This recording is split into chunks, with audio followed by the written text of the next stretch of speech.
This is my daughter Harper, and this is her little crib. And clearly she's growing out of her crib. So today we're gonna build her a really cool princess bed that she has no idea about. Let's get started.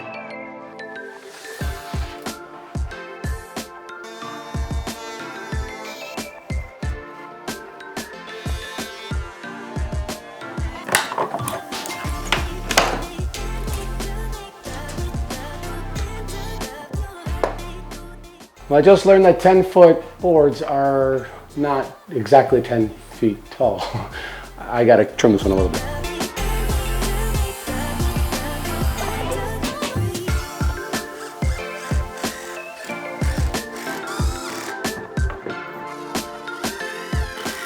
So the plan of attack, I've built a few of these. We're gonna have a loft on top to play, stairs coming off the sides. This is about a 14-inch off the ground, plus the mattress is gonna be another, what, 6-7 inches.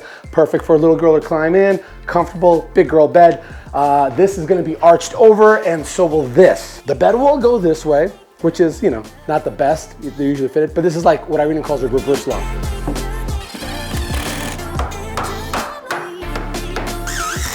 Well, an hour into the build, and I already screwed up. This is supposed to be out here because those are the stairs. So I'm gonna have to cut this piece off, move this here, and then build it separately, essentially making it a little more narrow. One mistake down, plenty more to go.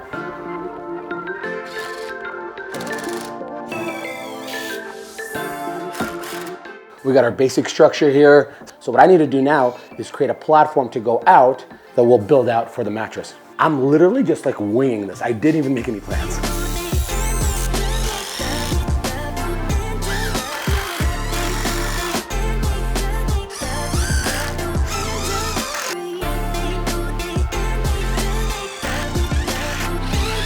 So originally I thought it would look really cool if I just had a supporting bracket here and make this kind of look like a floating bed. But then I thought there's gonna be kids jumping on this and that might not hold up too well. So what I'm gonna do is keep it more of like a built-in look. So I'm gonna put another part below here and then box it all out so it'll look like it's part of the structure versus like looking like it's just a bed that's tucked in underneath there. I think I just broke the record for the world's largest splinter.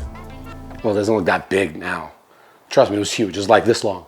Now that we got the whole thing framed out, it's time to start wrapping it. I'm choosing to go with MDF just because I don't need the structural support of plywood, and it's a lot more inexpensive and it's a lot easier to paint. And to save a little bit more coin, for the stuff that doesn't need too much structural backbone, I'm using 1/2-inch MDF, and for the stuff that needs a little more we'll use 3/4.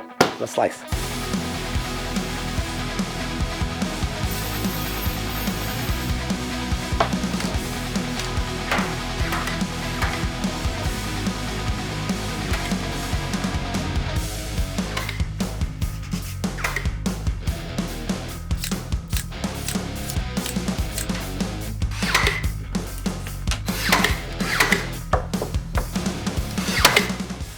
Now, I'm not gonna pull the whole overprotective dad thing, but with the piece overhead, I think it might be a good idea to throw some screws on there just for support. So I'm getting ready to start wrapping the sides of this.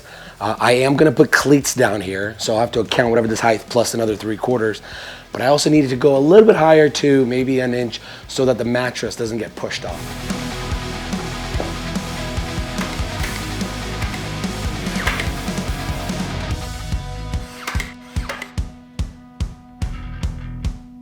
It's arch time. Oh, in case you don't know what happened to my voice, if you haven't seen my last video, I got an upper respiratory thing.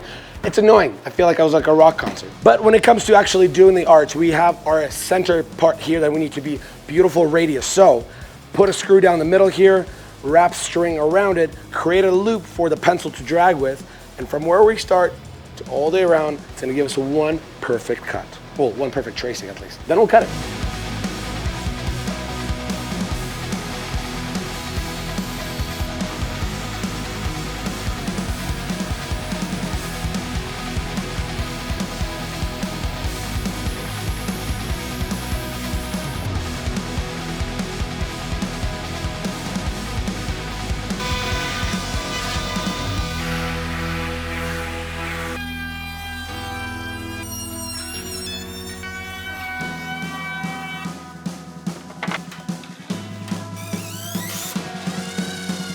Guys, we're gonna take a quick break from building this bunk bed and talk to the sponsors of today's video, Epson. With it being a new year and a small business owner, it's important for me to upgrade my business operation to make sure everything's running flawless. Well, that's where the Epson EcoTank Pro comes in. Not only is it the fastest EcoTank printer Epson has ever made, but one of my favorite features is my previous printer, I was constantly replacing these ink cartridges. But with Epson's ink bottles, I never have to replace another ink cartridge ever again. And the printer comes with a lot of ink, making my life so much easier. And the image quality speaks for itself. This is on regular paper, not even glossy paper. Now, let me show you how quickly printing invoices can be. Ready? 3, 2, 1. Beautiful, let's go get paid. So click the link down in the description below, pick yourself up the Epson EcoTank Pro and make your business operating smoothly. Now, let's go back to building our bunk bed. Quickly, I'm realizing we're basically drama theater set builders. That's what we are. On our next edition of Schindler's List, I don't know any plays. Is John Wick a play? It should be. That's the one you should watch as a play. John Wick.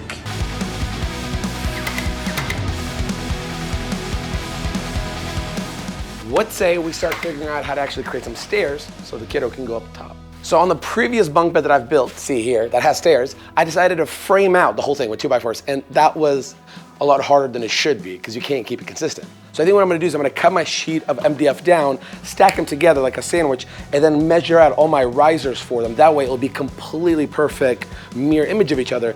We can connect them together, and then at that point we can actually have drawers that pull out. Let's slice.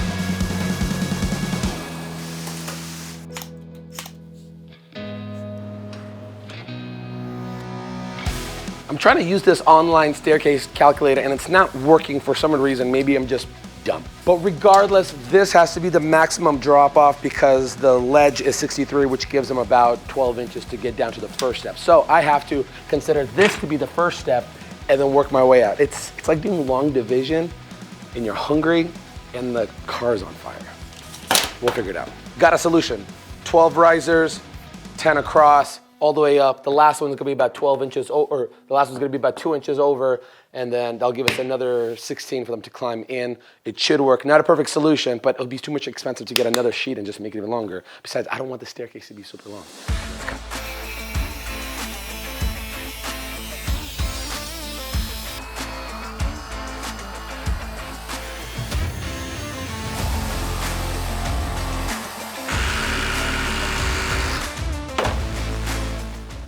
All right, we're getting somewhere. Here's the general gist of it. I'm treating it like a cabinet. So it's gonna have a bottom, sides, back, and then these are gonna come on top of the stairs.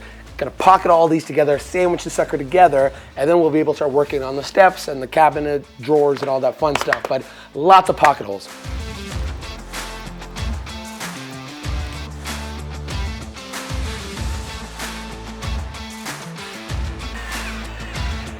All right, this thing is coming together. It looks great. We have our sections for the drawers. Now, for anybody in the comment section, it's gonna be like, oh, MDF, now it's gonna hold up.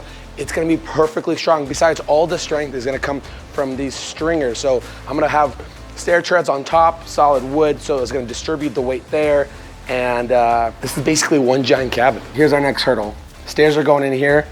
The second step is gonna be blocking this electrical box. We can't have that. We have two options. We can either move it up here, which you're like, why do you need an outlet on the stairs? You don't. We have an outlet here. We'll make something cool out of it. So the only thing I'm gonna do to make sure it's safe is take this receptacle off and turn it into a junction box, cover it up, cover up the wires, and then we can slide this thing in here. Boy, this is not gonna be easy for me, is it? So the lower trim piece right here, the 1x2 is sticking out. I need to clear about an extra ½ inch. I might have to do this the hard way, maybe lift it up, clear that, and slide it in. And in the process, not break my back, which if we captured on YouTube, that'd be cool.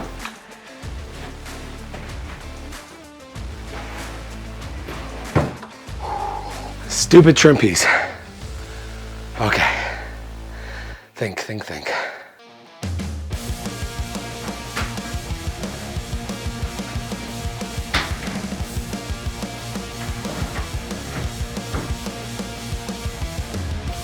All right, I think we got it positioned exactly how we want it. Let's start screwing some holes in through the side here, make sure it doesn't move, and then some on this side, and we'll be ready for trim. So you might be thinking, this base of the bed might be a little overkill with all these reinforcements. Well, I got 3 kids, and if I know one thing, they're gonna do extreme things here. So they're gonna climb on those steps is the way I'm anticipating, and then cannonball right on here. and we're gonna be ready for anything. At least that's what I would do.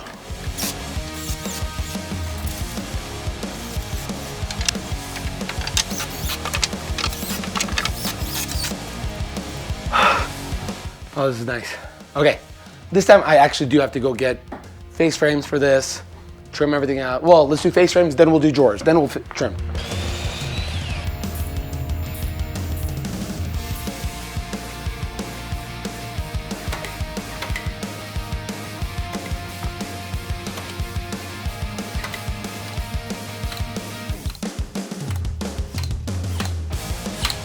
This might be the easiest and the simplest face frames I have ever made. Let's start measuring our drawers.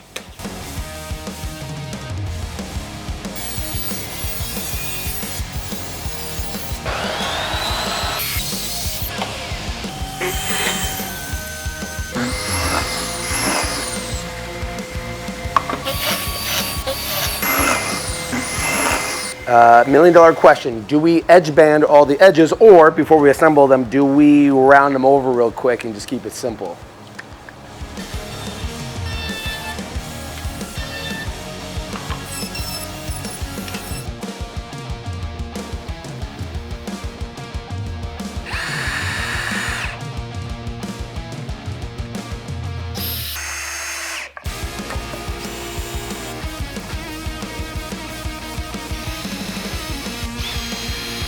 All right, first drawer is done. And then the second, and the third. Got the fourth, let's go install. All right, I got my little jig that I made here, and we got our drawer slides, full extension, anything for my baby girl. Mount these suckers in.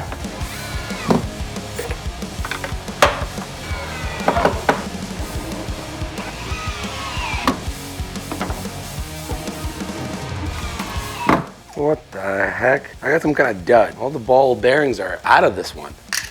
Somebody must have returned this. It sucks. Ah. Okay, well, let's install 3 drawers, not 4, because I gotta make another trip.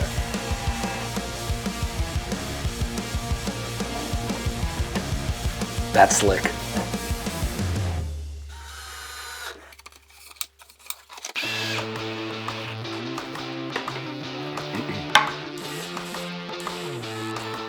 All the fun stops here. Let me go exchange this, and hopefully they'll believe me that I was the one that broke this. So I'm standing here and I'm thinking, is it appropriate to do the drawer faces now? And I realize it's not. I need to do the stair treads first so I know how much of a gap, because then that might be a lot of a gap. So let's do that. And to save money, and I love when I get to say that, I'm gonna edge band just plywood. I don't need to go buy real hardwood treads.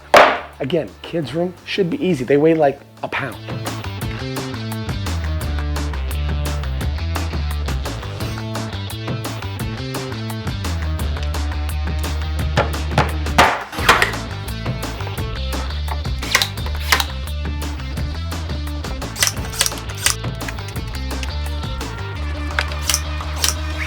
You know, to stay on topic with this whole plywood edge band and saving money, why don't we do the face frames the exact same way? That will actually look a little more flawless versus making fancy drawers. We're not about that right now.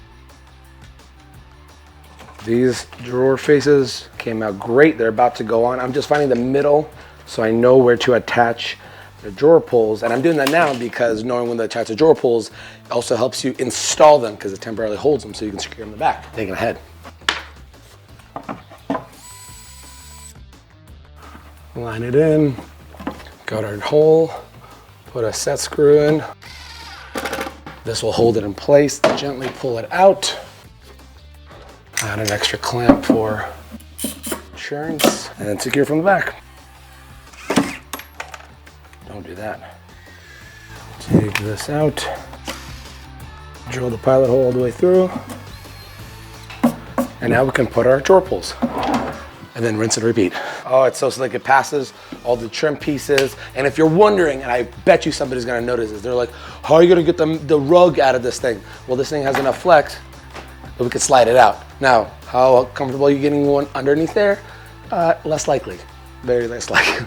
So one of the things in the design I'm noticing, I don't love how there's nothing here. Functionally it makes sense, but it almost looks like a fake stage design that they made. So what I think I'm gonna do is I'm gonna put another arch right here. Not as thick as this, but just simple, so it gives you that three-dimensional look when you come from, well, that angle that you're at right now. I am feeling good about this. Get that in there, nice, snug. Oh, Bubba, that's so slick. That gives like a perfect three-dimensional look, a feel. Oh, that just goes to show. Just stick through it. The design idea will come. We'll get there.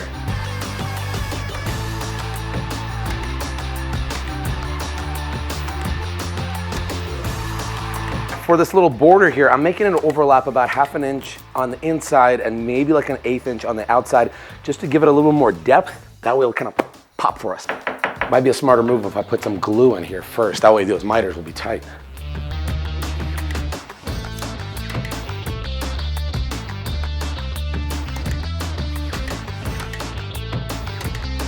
And this is the part that I've been dreading this whole time. How do I trim out an arch? This stuff will snap if I try to bend it. All right, back to the drawing board. All right, I think this is gonna work. So what I've come up with, I found some PVC trim, 1x2. Obviously it was straight. So then I had this idea, what if I take a heat gun and start arching and melting it or bending it, as long as it gets warm, it's not taking anything off. And I clamped it essentially in here. So I have an arch that I could attach without it snapping. It came out really good. I think what I gotta do now is add some adhesive and then Brad nail it in, and I don't think it should go anywhere. But more than that, I'm just excited that this actually worked out.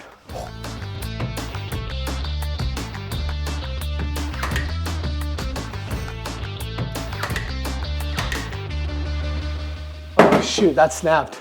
Oh, okay, maybe I can like caulk it up or something. It broke, okay.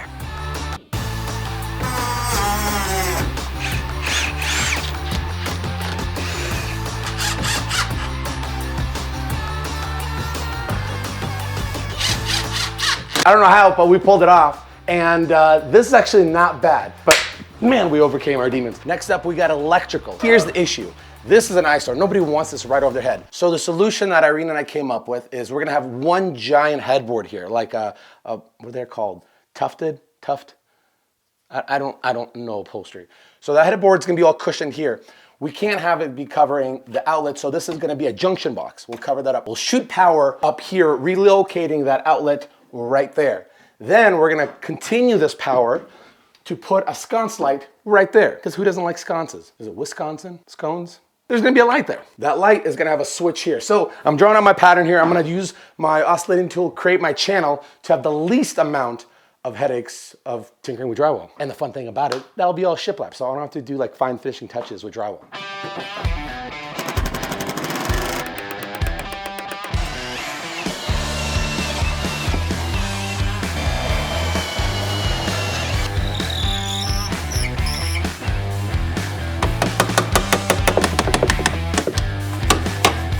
I'm always in the situations where I cut this thing out and I can't get my hammer in there. This is dumb.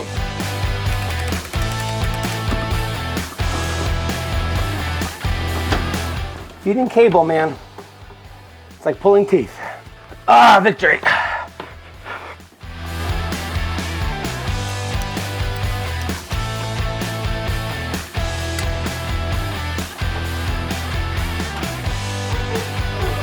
So here's gonna be the science. I'm gonna disconnect this outlet, tether all these together, so now we'll have power going up. This will be a blank junction box. Power is gonna come out here, outlet, jumping from there, put an outlet here to regulate that sconce.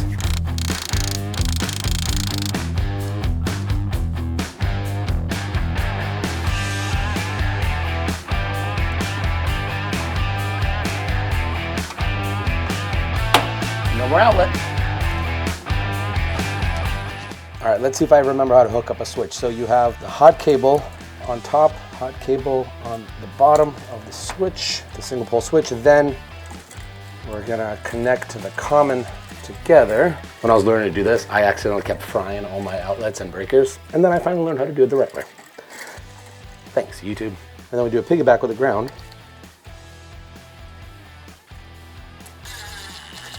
And that's how you wire up a switch. Vertical shiplap, as per usual. I'm gonna put some adhesive on the back so that I'm gonna put minimal amount of nails in there because it's gonna go just on the tongue part. but the adhesive is gonna do the work of clamping the sucker together. A couple of brads just on the tongue.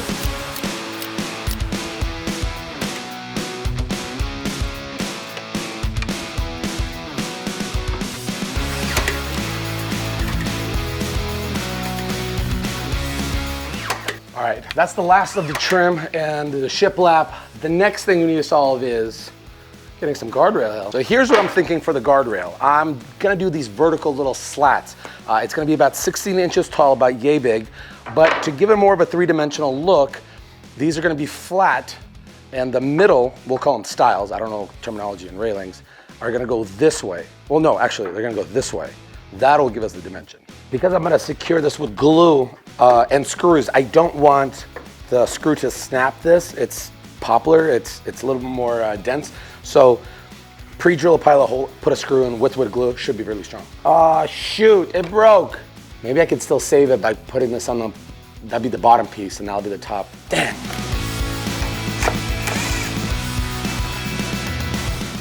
All right, I think to minimize any kind of more breakage, I think I'm just gonna brad nail it in place and then secure with screws afterwards, because I don't want to keep breaking this wood again.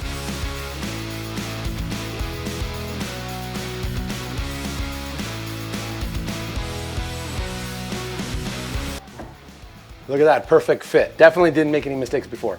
That's a lie, I was an eighth over. But we got that fixed. Secure through the holes on the sides, bottom here. I don't know if I'm being biased, but this thing is a thing of beauty. I do have a surprise for Harper. We're gonna make it magical. I got a couple of 2x2s here, and then we're gonna stable 1/4-inch beadboard. This is where the fun part starts. Well, it's actually the annoying part for me. I'm gonna start drawing out a bunch of random shaped stars all over the place here. Maybe even a crescent moon. And then behind it, I'm gonna have a bunch of LEDs. So this will be like a night starry sky for the kiddos. All right, well, here goes nothing.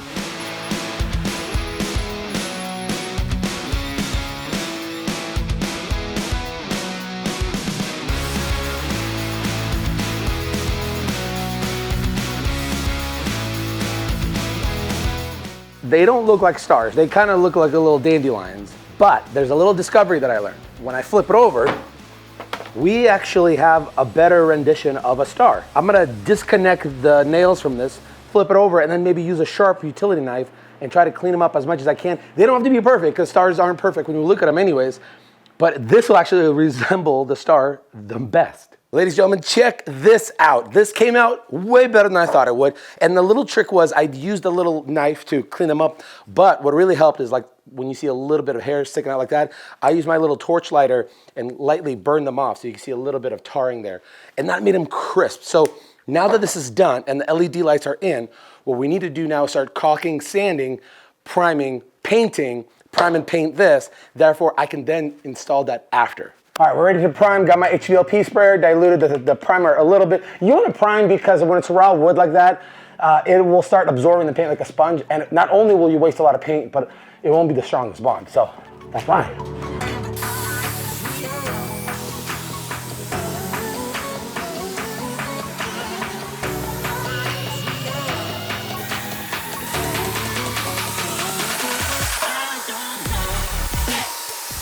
So for the paint, we're doing Reddened Earth from Sherwin-Williams. The missus picked it up, and the trim will be Hushed Auburn.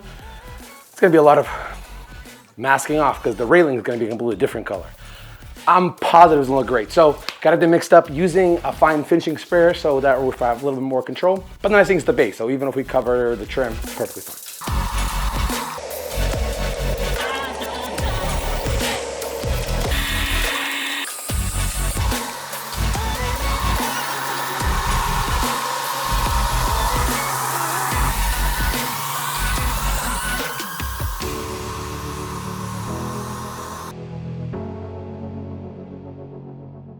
Doing the railing with this cute little touch-up kit. Probably the cutest little roller I ever worked with. We're gonna do one more coat and then we're gonna start working on the upholstery. So we got a nice little backboard, we got a nice little carpeted area, and then we'll install the starry lights.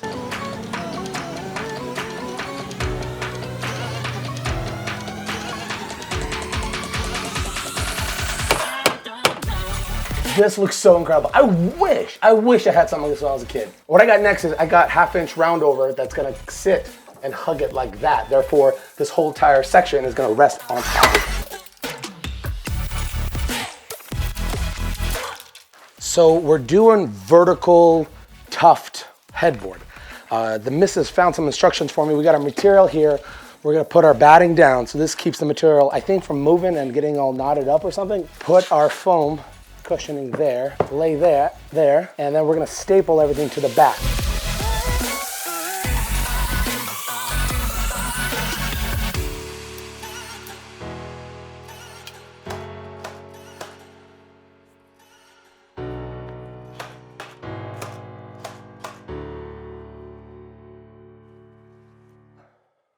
Once it's all stapled together, individual pieces, then we'll screw it into one giant piece of plywood and install the sucker in place. Now the difficult part is getting this extremely fitted piece of headboard into that nook. Good luck to me. I think my best option here is to cut it down the middle and install it in two sections. Now, how am I gonna joint them together? I don't know. I guess we'll cross that bridge when we get there.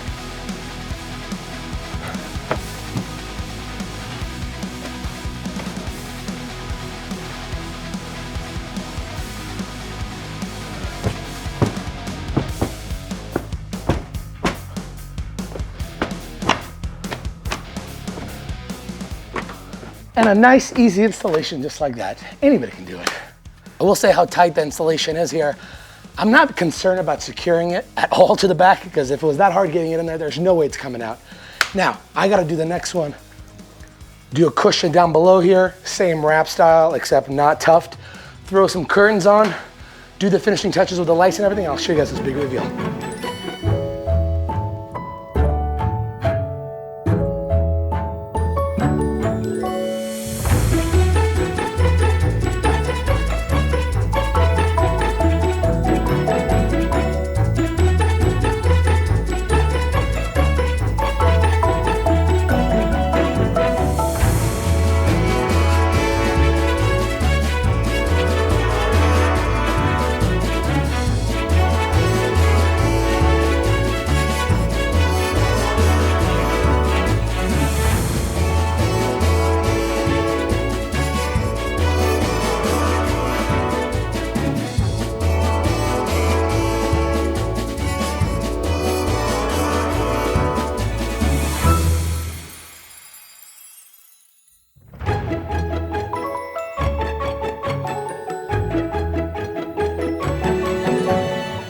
All right, let's talk about the price breakdown for this bed. The lumber was $803.